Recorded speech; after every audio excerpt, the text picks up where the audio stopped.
To our channel అమ్ము ఆరా. అందరూ ఎలా ఉన్నారు? నేనైతే చాలా బాగున్నాను. అసలు ఇలా కెమెరా ముందు మాట్లాడి చాలా రోజులు అయిపోయింది, కొంచెం టెన్షన్గా ఉంది.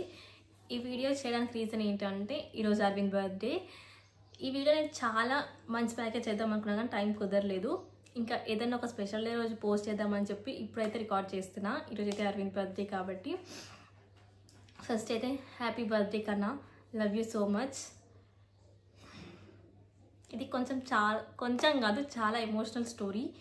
మా లైఫ్లో నా డెలివరీ తర్వాత అసలు ఏం జరిగింది, నా డెలివరీ ఎలా అయ్యింది ఏంటి అనేది అయితే నేను చెప్పబోతున్నాను. నా లేబర్ స్టోరీ అనమాట. లిటరల్గా నాకైతే స్టార్ట్ చేయకముందే ఏడుపు వచ్చేస్తుంది, అంత ఎమోషనల్గా అనిపించింది నాకైతే. ఒక 1 month అయితే నేను చాలా సఫర్ అయ్యాను. మేమైతే ఫస్ట్ నా శ్రీమంతం తర్వాత ఒక 2 weeksకి అలా హాస్పిటల్ అయితే వెళ్ళాము. తర్వాత డాక్టర్ ఏమన్నదంటే ఆల్మోస్ట్ ఇంకా నీకు చాలా దగ్గరలో ఉంది, ఎప్పుడైనా పెయిన్స్ రావచ్చు, బేబీ బయటికి అయితే రావచ్చు అని అన్నదనమాట. నీకు ఈరోజు ఈవినింగ్ కూడా డెలివరీ కావచ్చు, లేకపోతే నువ్వు ఇంటికి వెళ్ళేలోపే నీకు డెలివరీ కావచ్చు, ఇంటికి వెళ్ళేలోపే నీకు పెయిన్స్ రావచ్చు అన్నది. నాకు కొంచెం ఇంకా ఆ టెన్షన్ ఎక్కువ ఉండే. ఇంకా హాస్పిటల్కి వెళ్ళేసి ఇంటికి వచ్చేసినాం. అరౌండ్ ఒక 2-2:30 అట్లా అవుతుందేమో. ఆ టైంకి అయితే మేము ఇంటికి వచ్చినాం. ఇంకా కొంచెం టెన్షన్ అట్లా స్టార్ట్ అయిపోయింది, నిజంగానే డెలివరీ అవుతుందేమో అట్లా అన్నట్టు. ఇంకా నైట్ అయింది. యాక్చువల్గా ఆ రోజు అరవింద్ వాళ్ళు కూడా ఇంట్లో లేరు, ఏదో ఫంక్షన్ ఉందని చెప్పేసి మా కచ్చంపేటకి దగ్గర హాజ్పూర్కి అని వెళ్ళారు. నాకేమో ఇంకా బ్యాక్ పెయిన్ వస్తుంది, చాలా బ్యాక్ పెయిన్ వస్తుంది. నేను అనుకున్నా రెగ్యులర్ బ్యాక్ పెయినే అని అనుకున్నా. ఇంకా ఆయనకు మెసేజ్ చేసిన అరవింద్కి, రా నాకు కొంచెం బ్యాక్ పెయిన్ వస్తుంది అన్నట్టు. అయితే వాళ్ళు అరౌండ్ 11కి అలా వచ్చారు. 10:30 11:30కి ఆ టైంకి అయితే ఇంటికి వచ్చారు. ఇంటికి వచ్చిన తర్వాత పాలు పెట్టి ఇచ్చిండు, తాగినా అయిపోయింది. ఇంకా తర్వాత నాకైతే కొంచెం లైట్గా బ్లీడింగ్ లాగా అయిందనమాట. ఇంకా టెన్షన్ ఎక్కువైపోయింది. లేదు ఇంకా హాస్పిటల్కి అయితే వెళ్దామని చెప్పేసి హాస్పిటల్కి అయితే స్టార్ట్ అయ్యాం. అరౌండ్ 11:30 12కి ఆ టైంలో 11:30 అట్లా అయింది అనుకుంటా టైం అయితే. ఆ టైంకి అయితే హాస్పిటల్కి వెళ్ళినాం. ఇంకా డాక్టర్ లేకుండే, ఫోన్ చేసి రమ్మని చెప్పినాం. ఇంకా డాక్టర్ అయితే వచ్చింది. డాక్టర్ వచ్చిన తర్వాత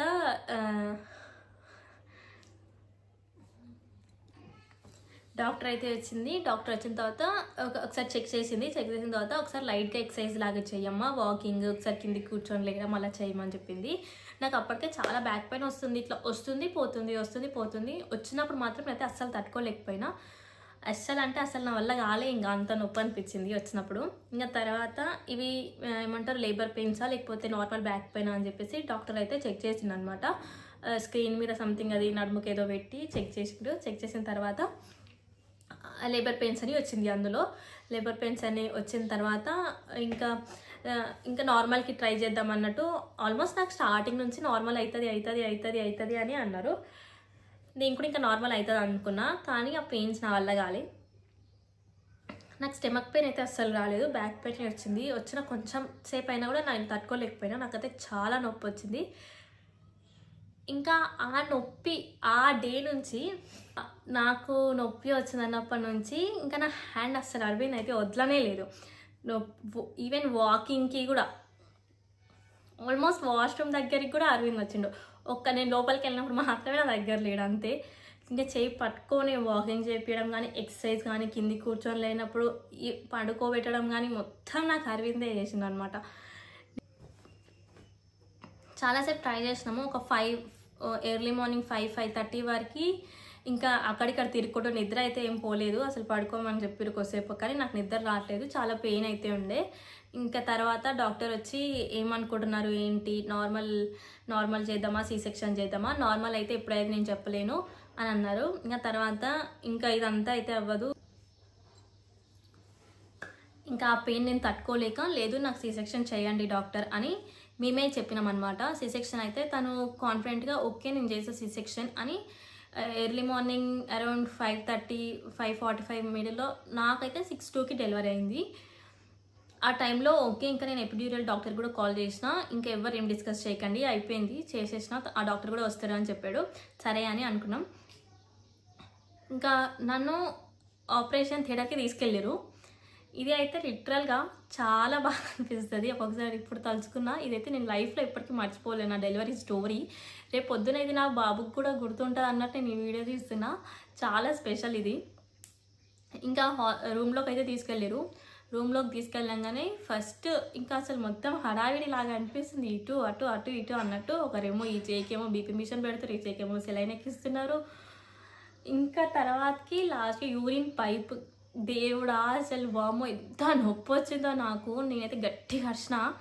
ఆ అరుపుకి అరవింద్ నార్మల్ డెలివరీ అయిందా ఏంటి అనుకున్నంట. అసలు ఇంకా అది చూసి కిందికి వెళ్ళిపోయిందంట.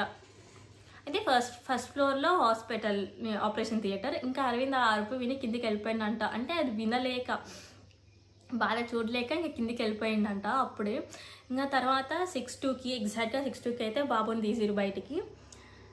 తీసిన తర్వాత కూడా పిలిచిరంట అరవింద్ని.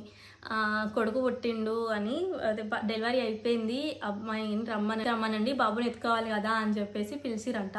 అయితే వచ్చిందంట మీదికి, డెలివరీ అయిపోయింది కదా అని. అయితే తీసుకొచ్చి బాబుని ఇస్తుంటే నేను ఇప్పుడు ఎత్తుకోను, నాకు ఫస్ట్ బాబు కాదు, అమ్ములని రమ్మనండి, ఫస్ట్ అమ్ములు ఎట్లుంది అని ఫస్ట్ నన్నే అడిగిందంట. అసలు ఈ మాట వినగానే నిజంగా నాకు చాలా ఏడుపు వచ్చింది.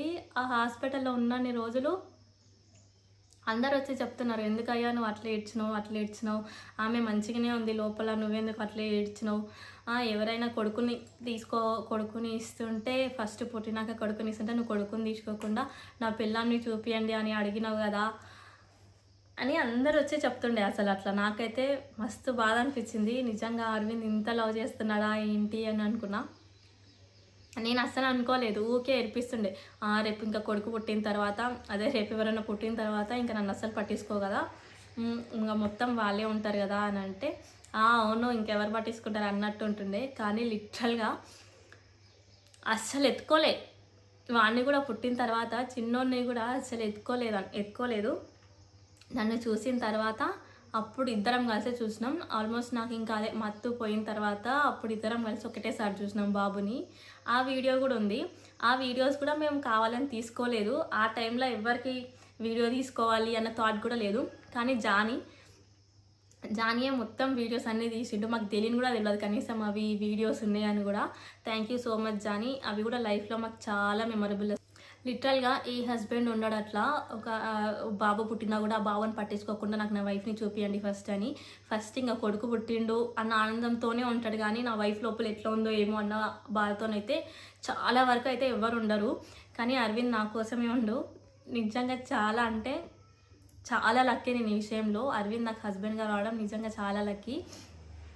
ఇంకా తర్వాత ఇంకా ఆపరేషన్ అయిన తర్వాత అయితే ఫుల్ దాహం వేస్తుండే, చాలా అంటే చాలా. ఇంక ఇప్పుడు నాకు కొన్ని వాటర్ ఇస్తే చాలు, నేను బ్రతికిపోతానేమో లేకపోతే చచ్చిపోతానేమో అన్న ఫీలింగ్ ఉండే. ఆ వాటర్ కావాలి అని అడుగుతుంటే కూడా పాపం వాటర్ తాగడానికి కూడా చూస్తుండే అటు ఇటు. ఇట్లా పెదాలు తడిపోవచ్చు అంట కానీ వాటర్ తాగొద్దంట. కానీ అట్లీస్ట్ ఒక డ్రాప్ అన్న తాపిద్దాం అన్నట్టు చూస్తుండే అప్పుడు. కానీ ఇంకెవరో ఒకరు వస్తుండే మళ్ళీ ఏమని అంటారని చెప్పేసి ఏం ఇవ్వలేదు. తర్వాత నర్స్ వచ్చి నేను డిస్టిల్ వాటర్ ఇస్తా, అది ఒక 2-3 డ్రాప్స్ అయితే ఇవ్వండి అని అంటే, ఆ డిస్టిల్ వాటర్ చాలా గలీజ్ ఉండే, ఉప్పు ఎట్లా ఉండే. ఇంకా అది కూడా నేను తాగలేదు. ఇంకా కొద్దిసేపు అయిన తర్వాత డాక్టర్ వచ్చి, లేదు ఎర్లీ మార్నింగ్ అయింది కదా డెలివరీ, ఒక 6 hours దాకా తాగకపోయినా ఏం కాదు, 6 hours తర్వాత తాగొచ్చు అని చెప్తే, ఇంకా అప్పుడు ఒక ½ గ్లాస్ అయితే వాటర్ తాగిన. అప్పుడు ఇంకా మళ్ళీ ప్రాణం లేచి వచ్చింది. ఇంకా నేను అదంతా అయిన తర్వాత అప్పుడు చూసిన బాబుని. అయితే బాబుకి ఏమైందంటే ఫస్ట్ ఇంక కొంచెం ఉమ్మునీరు పోయిందని చెప్పేసి అది బాక్స్ ఉంటుంది కదా, బాక్స్లో పెట్టిండే అంటే అక్కడికి తీసుకెళ్ళిండే బాబుని. తర్వాత అక్కడి నుంచి తీసుకొచ్చిన తర్వాత ఇద్దరం కలిసి చూసినాం.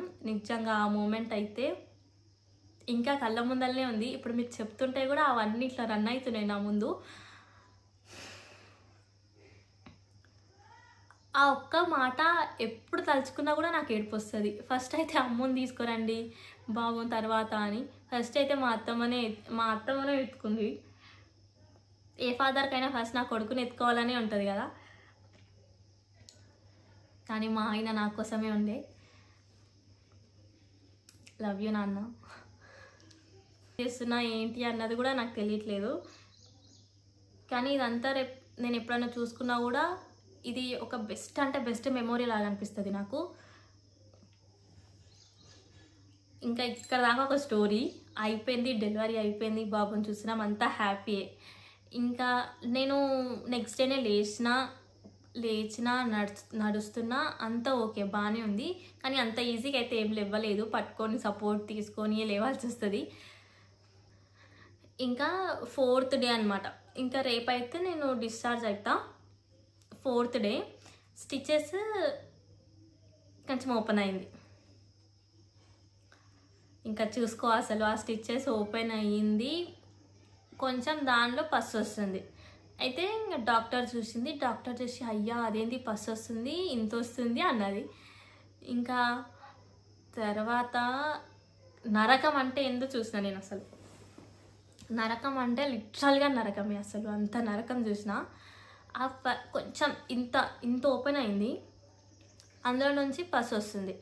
అయితే ఏం చేసిరు, ఆ పస్ మొత్తం పోవాలి, ఇన్ఫెక్ట్ అయింది, నాకు కుట్లో ఇన్ఫెక్ట్ అయింది. అదంతా పస్ అంతా పోవాలంటే ప్రెస్ చేసి తీయాలి. ఆ ప్రెస్ చేసి తీస్తున్నారు డైలీ ఒక 5 days. ఫస్ట్ ఒక 5 days అన్నారు. 5 days రోజు పొద్దున సాయంత్రం నర్సు వస్తుండే ఇంటికి. నేను ఇంకా హాస్పిటల్ అయితే ఉండను, ఇంటికి వెళ్ళిపోతా అని చెప్పేసి ఇంటికి వచ్చిన. మార్నింగ్ ఈవినింగ్ వస్తుండే. నరకం అంటే ఏంటో నేను చూసిన అనమాట. ఇంత ఈజీగా చెప్తున్నా ఏంటి అని అనుకోవచ్చు, కానీ అనుభవించినప్పుడు అయితే చాలా ఘోరంగా ఉండే. ఒక 5 రోజులు మార్నింగ్ ఈవినింగ్.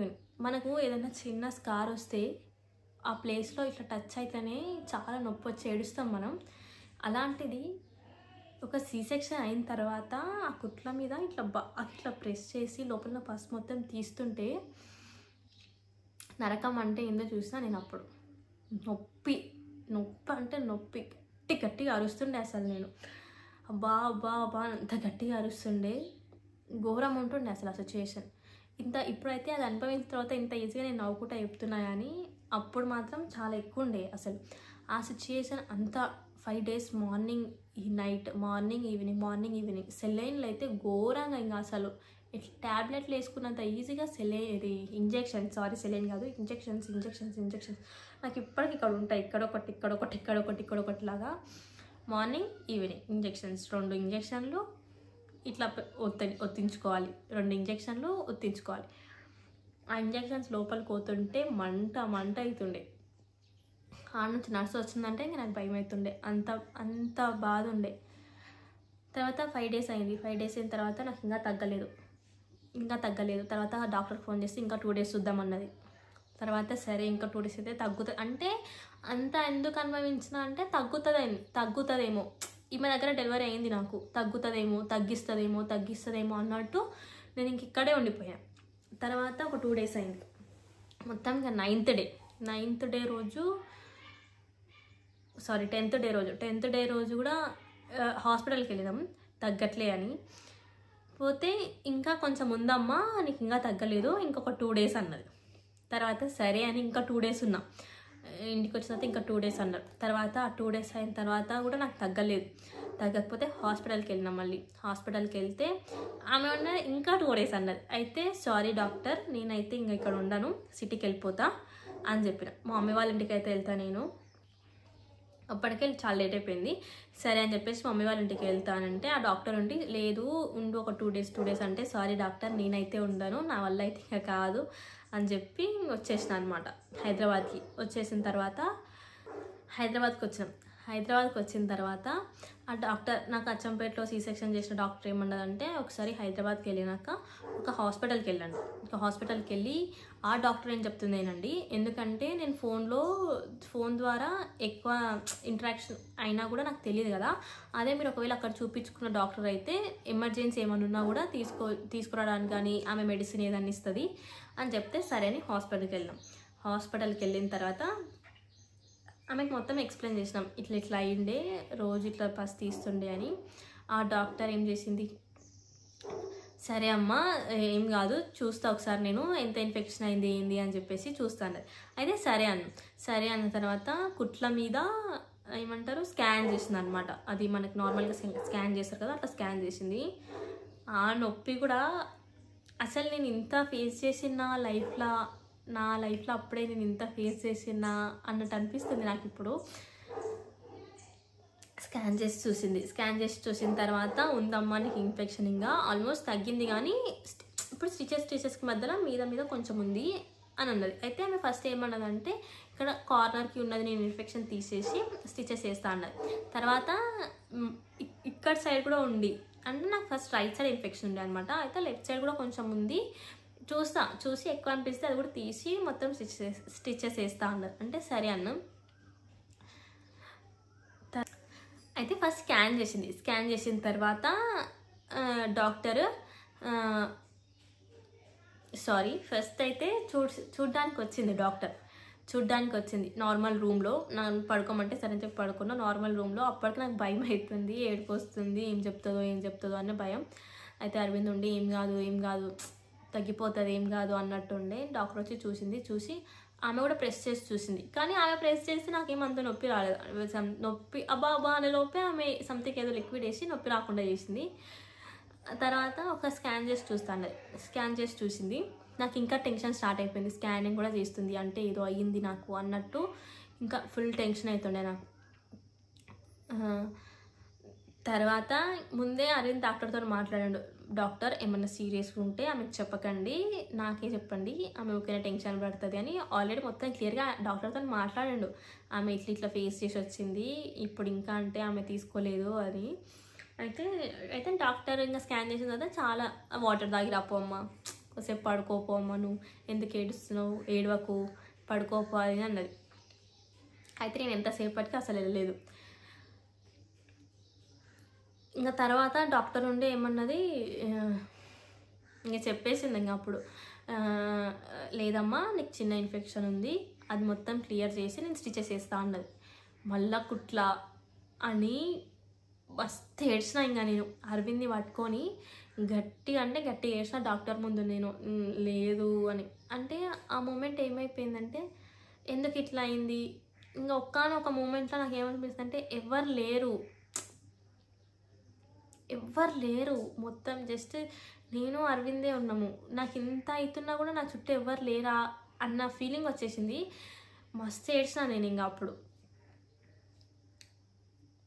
ఎవరికి చెప్పుకోలేదు, అసలు ఏం చేయలేదు, ఒక్కటే కుట్టేస్తా అన్నది. తర్వాత మస్తు భయమైంది. తర్వాత ఇట్లా మాకు తెలిసిన వాళ్ళు డాక్టర్ ఉంటే అతనికి కూడా కాల్ చేసి, మా బాబాయ్ అవుతారనమాట, సౌదీలో ఉంటాడు, అతను కూడా కాల్ చేసి ఇట్లా అన్నారు బాబాయ్ అని అంటే, ఏం కాదమ్మా స్టిచెస్ వేయించుకో అని అన్నాడు ఆయన. తర్వాత అప్పుడు కొంచెం నమ్మకం వచ్చిన తర్వాత ఇంకా ఈరోజు చూపించుకున్నా, మీరు రేపే రమ్మన్నది. కానీ నేను ఆ నెక్స్ట్ డే వెళ్ళి ఇంకా జస్ట్ స్టిచెస్ వేసిరు.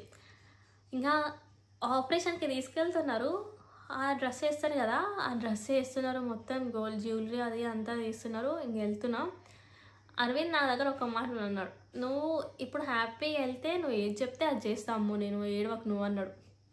కానీ అసలు ఎట్లా ఆగుతుంది ఏడుపు, నాకైతే మస్తు ఏడుపు వచ్చింది. కానీ అరవింద్ ఇచ్చిన ధైర్యమే నన్ను ఈరోజు కూడా ఇంతవరకు నేను ఇంత హ్యాపీగా ఉన్నా అంటే దానికి రీజన్ అరవిందే. ఆపరేషన్ థియేటర్కి వెళ్ళినా అక్కడ కూడా ఏసీ రూము మస్తు చలి పెడుతుంది. అసలు కొంచెం ఏసీ అయినా తక్కువ చేయరా అని అన్నా. లేదు అది తక్కువ చేయడానికి రాదు, అంతే ఉంటుంది ఆపరేషన్ థియేటర్ అని అంటే సరే అన్న. ఇట్లా వణుకుతున్నా ఇంకా మొత్తం, ఇంకా టెన్షన్ అవుతుంది, భయం అవుతుంది. ఎపిడ్యూరల్ ఇచ్చిరు. యాక్చువల్గా నాకు ఫస్ట్ టైం అయినప్పుడు చెప్పడం మర్చిపోయినా, ఇట్లా దగ్గరికి ఇట్లా గుంజి ఎపిడ్యూరల్ ఇట్లా ఇచ్చిరా అనమాట. యాక్చువల్గా నేను ఫస్ట్ టైం చెప్పడం ఇంకా మర్చిపోయినా, చెప్పిన ఎపిడ్యూరల్ ఇచ్చిరు. అయితే అరవింద్ డాక్టర్కి కూడా చెప్పిండంట, లేదు డాక్టర్ ఆమెకి ఇట్లా పడుకోబెట్టి ఇట్లా ఇచ్చిరంట, ఎపిడ్యూరల్ నొప్పి ఉందంట, అట్లా ఇవ్వకండి ప్లీజ్ అని అంటే, సరే మేము అట్లేమి ఏమో కూర్చోబెట్టే ఇస్తామని చెప్పి కూర్చోబెట్టి నీట్గా ఇచ్చిరు. కానీ ఎపిడ్యూరల్ కూడా చాలా పెయిన్ ఉంటుంది, దానివల్ల బ్యాక్ పెయిన్ వస్తుంది, అది వస్తుంది ఇది వస్తుంది అని అంటారు. కానీ ఏమో ఫ్యూచర్లో వస్తుందేమో నాకు తెలియదు. కానీ ప్రజెంట్ అయితే నాకు ఏ బ్యాక్ పెయిన్ లేదు, నేను మంచిగానే ఉన్నా. 2 ఎపిడ్యూరల్ తీసుకున్నా నేను, 2 వారాలలో 2 ఎపిడ్యూరల్ తీసుకున్నా. లిటరల్గా ఈ సిచ్యువేషన్ మాత్రం ఎవరికి రావద్దు, ఏ అమ్మాయికి రావద్దు ఇలాంటి సిచ్యువేషన్. ఇంకా ఆపరేషన్ చేసిరు. ఆపరేషన్ చేసేది కూడా వాళ్ళు ఎంత జాలీగా చేసిరు తెలుసా. అంటే ఎపిడ్యూరల్ అంటే మనకు ఫేస్ నుంచి మాత్రమే అది మత్తు ఉంటుంది కదా, సారీ అది ఎపిడ్యూరల్ అంటారో కాదో నాకు తెలియదు, మత్తు ఇంజెక్షన్, సారీ ఎపిడ్యూరలే.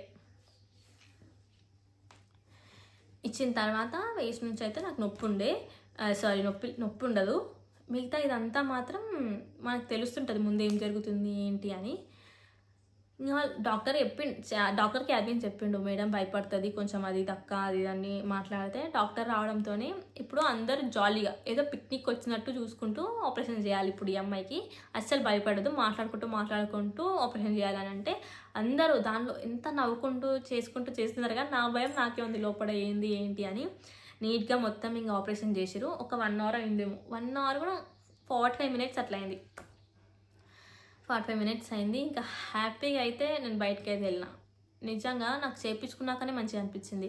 అది ఊకే ఒత్తించుకొని రోజు ఆ నరకం చూసే బదులు ఒక్కసారి ఈ పెయిన్ భరించడం బెస్ట్ అనిపించింది. ఈ సెకండ్ టైం ఆపరేషన్ అయింది కూడా వాళ్ళు నీట్గా పట్టేసారు అనమాట. ఇట్లా ఏమంటారు, మొత్తం స్టమక్ వరకు ఇట్లా నీట్గా పట్టేసారు. నాకు అది పెయిన్ ఉండే. ఆ రోజు ఈవినింగే లేవాలి, నువ్వు అమ్మ ఇట్లా పడుకొని ఉంటే ఇబ్బంది అవుతుంది, లేవాలి అని అంటే ఆ ప్లాస్టర్ వేసారు కదా, ఆ ప్లాస్టర్ నాకు ఒత్తుకొని బాగా నొప్పి అనిపించింది అనమాట. స్టిచెస్ నొప్పి లేదు కానీ ఆ నొప్పి ఉండే. స్టిచెస్ నొప్పి మనకు ఆల్మోస్ట్ తగ్గిపోతుంది, ఎందుకంటే వాళ్ళు ఇంజెక్షన్స్ సెలైన్లోనే తగ్గిపోతుంది మనకు ఆ పెయిన్. ఇంకా ఆకలి ఉండదు, ఏం తినాం కదా, ఆ సెలైన్కి ఆకలి కూడా అనిపించదు, నొప్పి కూడా అనిపించదు. నువ్వేదమ్మా మంచిగానే చెప్తున్నావు అని అనుకోవచ్చు. కానీ లిటరల్గా సిసెక్షన్ అయిన తర్వాత సెలైన్స్ ద్వారానే స్టిచెస్ పెయిన్ తగ్గిపోతుంది ఆల్మోస్ట్. కానీ అంత ఫ్రీగా అయితే ఉండడానికి రాదు, నడవడానికి మాత్రం చాలా అంటే చాలా కష్టం అవుతుంది ఫస్ట్ నడవడానికి. దీని తర్వాత కూడా నాకు నడవడానికి చాలా ఇబ్బంది అయింది. ఇట్లా ఉంగే నడుస్తాను నేనైతే, అంటే స్టమక్ ఇట్లా స్టిఫ్గా ఇట్లా పెట్టలేకపోయినా, ఇట్లా ఉండి నడుస్తున్నా. ఎక్కువ కాఫీ అవి తీసుకోమంటే ఇంకా కాఫీ తాగుకుంటూ ఒక్క డే ఉన్నా హాస్పిటల్లో. నెక్స్ట్ డే ఈవినింగ్ డిశ్చార్జ్ చేసారు. ఇక ఈ సెకండ్ టైం ఆపరేషన్ అప్పుడే నేను రీల్ పెట్టిన, అది 4M ఇక్కడ కుదిరితే ఇక్కడ పెడతా చూడండి. ఆ రీల్ కూడా నిజంగా చాలా మెమొరబుల్. అది కూడా జానియే రికార్డ్ చేసిండు. అస్సలు మాకు తెలియదు, అట్లా రికార్డ్ చేస్తున్న సంగతి కూడా మాకు తెలియదు. మొత్తం జానీ రికార్డ్ చేసిండు. ఇది మాత్రం నాకు లైఫ్లో జానీ ఇచ్చిన బెస్ట్ గిఫ్ట్. ఇంకా అయిపోయిన తర్వాత ఇంటికి వచ్చినాం, అంతా బాగానే ఉంది, నా హెల్త్ కూడా అంత మంచిగానే ఉంది. ఇంకా తర్వాత ఒక డే తర్వాత నెక్స్ట్ డే ఏమైంది, సడన్గా మొత్తం డ్రగ్ ఇరిటేషన్ లాగా స్కిన్ మొత్తం దురదొస్తుంది. మిడ్ నైట్ ఫీడింగ్ ఇచ్చుకుంటూ ఫస్ట్ నాకు ఇయర్లో వచ్చింది, గోకినా ఇవన్నీ చాలా స్టిఫ్గా అయిపోయినాయి. ఇట్లా ఎడగోకితే ఆడ ఇట్లా దాదులాగా వస్తుంది. మొత్తం గోకుతున్నా, చాలా దురదొచ్చింది, మస్తు గోకినా. ఇంకా అరవింద్ని లేపిన, ఇట్లా అవుతుంది నాకంటే ఏం కాదు అమ్మ తగ్గిపోతుంది అని అన్నాడు. కానీ తర్వాత చూస్తే చాలా ఎక్కువైపోయింది. ఇంకా అరవింద్ కూడా భయపడుతున్నాడు ఏంటి ఎట్లా అని. తర్వాత మమ్మీ వాళ్ళని లేపిన, ఇంకా మళ్ళీ అరవింద్ హాస్పిటల్కి కాల్ చేసి ఇట్లా అయింది అని చెప్తే వాళ్ళు ఒక ట్యాబ్లెట్ చెప్పిండు. ఇంకా ఆల్మోస్ట్ 1 అట్లా అవుతుంది. అయితే తర్వాత ఆ ట్యాబ్లెట్ అన్న వేయచ్చు అన్నారు, సెట్రిజన్ అన్న వేయచ్చు అన్నాడు. కానీ ఈ ట్యాబ్లెట్ వేస్తే తొందర తక్కువ అవుతుంది కదా అని అరవింద్ అదే ఆ ట్యాబ్లెట్ వేయాలి అన్నట్టు ఉండే అనమాట. కానీ అది కూడా తప్పుగా పోట్రైంది. ఇంకా అరవింద్ డాడీ వాళ్ళేమో సిట్రిజన్ చెప్తే సిట్రిజన్ వేసేసుకున్నా. ఇంకా సిట్రిజన్ వేసుకున్న తర్వాత కొంచెం నిద్రలాగా పట్టి ఇంకా అప్పుడు కొంచెం రిలాక్స్ తక్కువ అయిపోయింది అనమాట. ఆల్మోస్ట్ నేను June 25కి డెలివరీ అయితే 1 మంత్ నేను చాలా సఫర్ అయినా. 1 మంత్ రోజు నాకు ఏదో ఒకటి నొప్పి మెంటల్గా ఫిజికల్గా మాత్రం చాలా, అంటే ఆ 1 మంత్ నేను ఎప్పటికీ మర్చిపోలేను లైఫ్లో. నేను డెలివరీ అయ్యి నా పెయిన్తో చాలా పెయిన్ ఉండే, మెంటల్ ప్రెషర్ కూడా నాకు చాలా ఎక్కువ ఉండే. ఫిజికల్గా మెంటల్గా నేను చాలా సఫర్ అయినా ఈ 1 మంత్.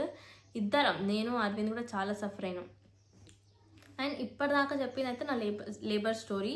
ఇప్పుడైతే అసలు అరవింద్ ఏం చేసిండు అక్క నువ్వు ఎందుకు అని అనుకోవచ్చు కదా, అది చెప్తా. ఇప్పుడైతే ఒక చిన్న బేబీని ట్రీట్ చేసినట్టు. చెప్తారు కదా డెలివరీ అయిన తర్వాత బేబీని మాత్రమే చూసుకోవడం కాదు, వైఫ్ని కూడా అట్లనే చూసుకోవాలి. ఎందుకంటే డెలివరీ అనేది ఈజీ విషయం కాదు, తను కూడా రీబర్త్ అంటారు కదా, అట్లనే చిన్న పిల్లలాగా చూసుకుంటూ మా కొడుకును కూడా అట్లా చూసుకోలేదు కానీ నన్ను చూసుకున్నాడు. అరవిందే నాకు తినిపించేది, నాకు తినడానికి రాకపోతుండే అని. మొత్తం ఆయన్నే లేపి కూర్చోబెట్టేది, నన్ను తినిపించేది, వాష్రూమ్కి తీసుకెళ్ళేది. ఎట్లా నేను అస్సలు అరవింద్ నుంచి ఇంత ఎక్స్పెక్ట్ చేయలేదు. ఇట్లా నన్ను ఇంత కేర్ చేస్తాడని మాత్రం అస్సలు ఎక్స్పెక్ట్ చేయలేదు నేను. ఇంతసేపు చాలా కంట్రోల్ చేసుకున్నా, నవ్వుకుంటూ ఓవర్గా నవ్వుకుంటూ అంతని. ఇప్పుడైతే నిజంగా చాలా ఏడుపు వస్తుంది.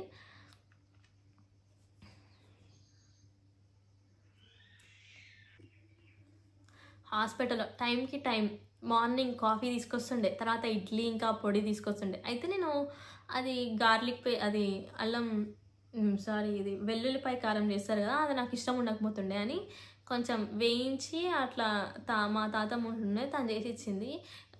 కొంచెం కొంచెం అని చెప్పి తినిపిస్తుండే అనమాట. ఇడ్లీ అంటే నేను ఒక్కదాన్ని తినలేను, వెల్లుల్లి కారం వేసుకొని నాకు ఇష్టం ఉండదు ఆ వెల్లుల్లిపాయ అంటే. ఏం కాదు తినము, తక్కువ అవుతుందంట, ఇంకా ఫీడింగ్ పాలు కూడా మంచిగా వస్తాయి అన్నట్టు తినిపిస్తుండే ఆయనని. మధ్యాహ్నం కూడా ఏదన్నా లీఫ్ వెజిటేబుల్ రైస్ అయితే అట్లా రైస్ తిన్నందుకే నీకు స్టిచెస్ ఎట్లా అయినాయేమో అని చెప్పేసి అని అంటే, తర్వాత ఇంక ఉప్మా తినే నేను ఆల్మోస్ట్ ఒక 1 month ఉప్మా తినే ఉన్నా. ఆ ఉప్మా మార్నింగ్ ఇడ్లీ తింటుండే, ఇంకా ఆఫ్టర్నూన్ ఉప్మా, నైట్ ఉప్మా, ఇవి తినుకుంటూనే ఉంటుండే. ఉప్మా తింటే అసలు నీకు ఏం బలం ఉంటుందని చెప్పేసి మొత్తం వెజిటేబుల్స్ వేసి ఉప్మా చేస్తుండే. ఆయనే వేస్తుండే, అరవిందే చేస్తుండే, అరవిందే తినిపిస్తుండే. లిటరల్గా వాష్రూమ్కి కూడా అరవిందే తీసుకుపోతుండే నన్ను. ఇట్లా ఇంజెక్షన్స్ ఇట్లా ఇస్తుంటే కూడా నేను గట్టిగా ఇట్లా పట్టుకునేది. నన్ను ఎంత కేర్ చేసిండంటే, ఆ 1 నెల రోజులు హస్బెండ్ అంటే ఇట్లనే ఉండాలి కంప్లీట్గా అన్నట్టు నాతోనే ఉండే. నిజంగా ప్రతి ఒక్క అమ్మాయికి ఇలాంటి హస్బెండ్ దొరికితే లైఫ్ సెట్టింగ్గా. ఇంకా నెక్స్ట్ ఇట్లా చెప్తున్నా అని మీరు గలీజ్గా అనుకున్నా కూడా నాకు పర్లేదు, కానీ ఈవెన్ నా ప్యాడ్స్ కూడా అరవింద్ పడేసిండు తెలుసా. మా బేబీని కూడా సరిగ్గా ఎత్తుకోనికి రాకపోతుండే, నాకు అసలు ఎత్తుకోలేకపోతుండే నేను వాడిని కూడా. అట్లా అని చెప్పి అప్పుడు కూడా అరవిందే వాడినే చూసుకుంటుండే. నాకు సెకండ్ టైం ఆపరేషన్ అయిన తర్వాత కూడా కంప్లీట్గా అప్పుడు కూడా ఒక బేబీ లాగానే. అప్పుడు కూడా నాకు కొంచెం అయితే నర్స్ ఇంటికి వచ్చి డ్రెస్సింగ్ చేసేదన్నమాట. ఇట్లా అది మొత్తం కుట్లు మొత్తం నీట్గా వాష్ చేసి. అయితే మళ్ళీ ఏమైంది, అప్పుడు కూడా వచ్చి నర్స్ అరే కొంచెం వాటర్ వస్తుంది అన్నది. ఇంకా టెన్షన్ అయింది, ఏంది మళ్ళీ ఇంకా వాటర్ వస్తుంది అంటున్నారని అంటే మళ్ళీ డాక్టర్ ఏం చేసి మళ్ళీ ఇంజెక్షన్స్ రాస్తే ఆ ఇంజెక్షన్స్ మళ్ళీ మొత్తం పెట్టికొచ్చి అప్పుడు కూడా మొత్తం నా పక్కనే ఉండే. ఇప్పటికి నాకు ఇంజెక్షన్స్ అంటే భయం పోలేదు, ఆ ఇంజెక్షన్స్ ఘోరంగా తీసుకున్నా కూడా నాకు భయం పోలేదు, ఇంకా భయం. నేను అరవింద్ ఫుల్ గొడవ పడతాం, ప్రతిరోజు గొడవ పడతాం, చిన్న దానిలకి కొట్టుకుంటాం, తిట్టుకుంటాం, కానీ మాట్లాడకుండా అట్లయితే ఉండం. ఎక్కువసేపు అయితే అసలు అట్లా ఉండం, మాట్లాడకుండా చేయకుండా. అరవింద్ అయితే నన్ను వదిలి అస్సలు ఉండలేడు, అస్సలు ఉండలేడు. కానీ అది కూడా చాలామంది తప్పుగానే అనుకుంటారు, అది ఇది అన్నట్టు. కానీ అంతే చాలా అంటే అరవింద్ ఏంటంటే చిన్నప్పటి నుంచి చాలా భయంగా పెరిగిండు. కాబట్టి నా నుంచి ఎక్కడ దూరం అయిపోతుంది అన్న భయం. అరవింద్ వాళ్ళ మదర్ని ఎలా చూసుకుంటాడో నన్ను అలానే చూసుకుంటాడు, ఒక మదర్ లాగా నన్ను ట్రీట్ చేస్తున్నాడు. ఇంకా అంతకన్నా మించి నాకు ఇంకేం కావాలి చెప్పండి. చాలా హ్యాపీ నేను ఈ విషయంలో. నిజంగా అరవింద్ నాకు దొరకడం నేను చాలా లక్కీగా ఫీల్ అవుతా. మెయిన్గా మాత్రం ఈ ప్రెగ్నెన్సీ జర్నీ చూసినప్పటి నుంచి నేనైతే ఎప్పుడు చూడని అరవింద్ అయితే చూస్తున్నా. ఇప్పటికి కూడా నాకైతే నొప్పి వస్తుంది అని అంటే అస్సలు తీసుకోలేడు, తొందర హాస్పిటల్కి వెళ్ళిపోతాం. ఏది అనిపించినా కూడా తొందర హాస్పిటల్కి అయితే తీసుకెళ్తాడు, ఎందుకంటే అంత ఫేస్ చేసి వచ్చినందుకు. ఇంకా ఏ నొప్పి తెలియకుండా చూసుకోవాలి అమ్ముని అని చెప్పేసి కంపల్సరీ తీసుకెళ్తాడు. నేను ఎంత ఫిజికల్గా పెయిన్ తీసుకున్నానో అరవింద్ కూడా అంతే పెయిన్ తీసుకున్నాడు. ప్రతిదీ పక్క నుండి చూసి ఎంత టెన్షన్ అయిపోయిండో అంత టెన్షన్ అయ్యిండు, ఏంటి ఇట్లా అయింది అన్నట్టు. నేను ఎలా ఎక్స్ప్లెయిన్ చేశాను, అసలు ఏం ఎక్స్ప్లెయిన్ చేసినా అన్నది కూడా నాకు సరిగ్గా తెలియట్లేదు. మీదికి ఇట్లా నవ్వుకుంటూ అయిపోయినా కానీ లోపలైతే చాలా చాలా పెయిన్ ఉంది. ఈ వీడియో ఒక మెమొరీ లాగా ఉండాలి, అసలు అందరికీ అరవింద్ అంటే ఏంటో తెలియాలి అన్నట్టు చేసిన అంతే. కానీ నిజంగా నన్ను అరవింద్ చూసుకున్నంత మంచిగా అయితే ఎవ్వరు చూసుకోలేరు. చాలా చాలా అంటే చాలా మంచిగా చూసుకున్నాడు. ఇప్పుడు నా కొడుకుని నేను ఎలా చూసుకుంటానో నన్ను అరవింద్ అలా చూసుకున్నాడు, దానికి మించి చూసుకున్నాడు. లవ్ యూ నాన్న. నేనైతే 10th క్లాస్ నుంచి అరవింద్తో రిలేషన్లో ఉండే, ఆ ఏజ్లోనే నేను కరెక్ట్ డిసిజన్ తీసుకున్నాను నాకు ఇప్పుడు అర్థమైంది. ఇన్ని ఇయర్స్ ఉన్నా కూడా మేము చాలా లాంగ్ డిస్టెన్స్ రిలేషన్షిప్ కాబట్టి చాలా తక్కువ కలిసేవాళ్ళం, తక్కువ టైం ఉంటుండే అంతే. కానీ ఇప్పుడు ఇదంతా ఇట్లా చూసిన తర్వాత ఇంత ఇంత love and care A person నా మీద చూపించలేదు. మా లవ్ గురించి తెలిసిన తర్వాత అందరూ చాలామంది రిలేటివ్స్ కూడా ఉంటారు కదా, ఇంకేదైనా ఒకటి పుల్లలు పెట్టడానికి, ఆ జాబ్ ఉన్న అమ్మాయి అయితే మంచిగా చూసుకుంటుండేమో, జాబ్ ఉంటే బాగుంటుండేమో, అది గవర్నమెంట్ అయితే ఇంకా బాగుంటుండేనేమో, బిజినెస్ కదా అది దాన్ని చాలా ఎగతాళిగా మాట్లాడారు. మేబీ ఆ జాబ్ ఉన్న ఆయన వచ్చింటే ఇంత మంచిగా చూసుకోకపోతుండేనేమో, మేబీ ఆ గవర్నమెంట్ జాబ్ ఉన్నా కూడా నాకు ఇంత హ్యాపీ లైఫ్ ఉండకపోతుండేనేమో. ఈ బిజినెస్ చేసుకుంటూనే మా ఆయన నన్ను మంచిగా చూసుకుంటుండు, చాలా బాగా చూసుకుంటారు. ఇంతకు మించి ఇంకా నాకేం అవసరం లేదు. మేబీ ఆ జాబ్ ఉన్నా లేకపోయినా మాకేం పెద్ద ఇబ్బంది అయితే ఏం లేదు. మాకు బిజినెస్ మీద అయితే మంచిగానే ఉంది, మేము మంచిగానే ఉంటున్నాం. నాకు మంచి ఫ్యామిలీ కూడా దొరికింది. నన్ను మా అత్తమ్మ, మా మరిది, మా నాన్నమ్మ కూడా మంచిగానే చూసుకుంటారు. నన్ను ఎవ్వరు ఏమన్నారు అసలు ఇంట్లో. నేను ఏ టైంకి ఆల్మోస్ట్ నేను 9-10కి కూడా లేచిన రోజులు ఉన్నాయి, కానీ ఏ రోజు నన్ను ఎవరు జడ్జ్ చేయలేదు, నువ్వు ఎందుకమ్మా ఆ టైంకి లేస్తున్నావు, పొద్దుగాల లేచి అది అని. కానీ ఒక్కటి ప్రాబ్లం ఏంటంటే తినడానికి లేట్ అవుతుంది అంటారు అంతే తప్ప ఏ రోజు నన్ను ఏ విషయానికి కూడా నన్ను జడ్జ్ చేయలేదు. నువ్వు ఇట్లా ఉండు అట్లా ఉండని కూడా నన్ను జడ్జ్ చేయలేదు. మా అత్తమ్మ కూడా నన్ను ఇంకా వీడియోస్ విషయంలో కూడా ఇట్లా వీడియోస్ తీయాలి అట్లా వీడియోస్ తీయాలని ఇంకా ఎంకరేజ్ చేస్తుంది, కానీ నువ్వు తిని ఉండు అంతే, ఈ వీడియోలు అవన్నీ మనకొద్దు అని ఏ రోజు నన్ను డిస్కరేజ్ చేయలేదు. మెయిన్గా యూట్యూబ్ ఛానల్ మేము స్టార్ట్ చేసింది అరవింద్ సపోర్ట్తో, ఇంకా మా అత్తమ్మ సపోర్ట్తో. చేయాలి ఇంకా ఇట్లా చేయాలి, చూడు వాళ్ళు డ్యాన్స్ కూడా చేస్తున్నారు, నువ్వు డ్యాన్స్ చేయి మంచిగా, ఇట్లా ఉండు అట్లా ఉండు అని తను నాకు చెప్తుంది అంతే. ఇది అయితే నా కంప్లీట్ లేబర్ స్టోరీ అండి. మీకు ఎలా అనిపించిందో కామెంట్ చేయండి and please subscribe to our channel Ammu Aarav. Bye guys. And మెయిన్గా ఒక్క విషయం, నేను ఇంత తొందరగా కోలుకున్నా అని అంటే దానికి రీజన్ మాత్రం అరవిందే. లేకపోతే నేను ఇంత కోలుకోకపోతుండే, చాలా ఇంకా సఫర్ అవుతుండే. నాకు ఎందుకు ఇట్లా అయిందని. ఇప్పటికే నేను చాలా సఫర్ అయినా, కానీ అరవింద్ సపోర్ట్ లేకపోయింటే మాత్రం నేను ఇంకా ఎక్కువ సఫర్ అవుతుండే, ఇంకెక్కువ వీక్ అయిపోతుండే. మొత్తం నా లేబర్ మొత్తం క్రెడిట్స్ ఎవరికంటే అరవింద్కే అని చెప్తాను నేనైతే స్ట్రాంగ్గా. గైస్, నేనైతే ఎక్స్ప్లెయిన్ చేసిన దాంట్లో మీకు ఏమర్థమైందో ఏమర్థం కాలేదో తెలియదు, కానీ నా లైఫ్లో మాత్రం అరవింద్ బంగారం అంతే. నిజంగా ఆ బంగారానికి మించిందే అనుకోవాలి. లవ్ యూ సో మచ్ నాన్న. Happy birthday, first birthday as a డాడ్గా. Love you so much.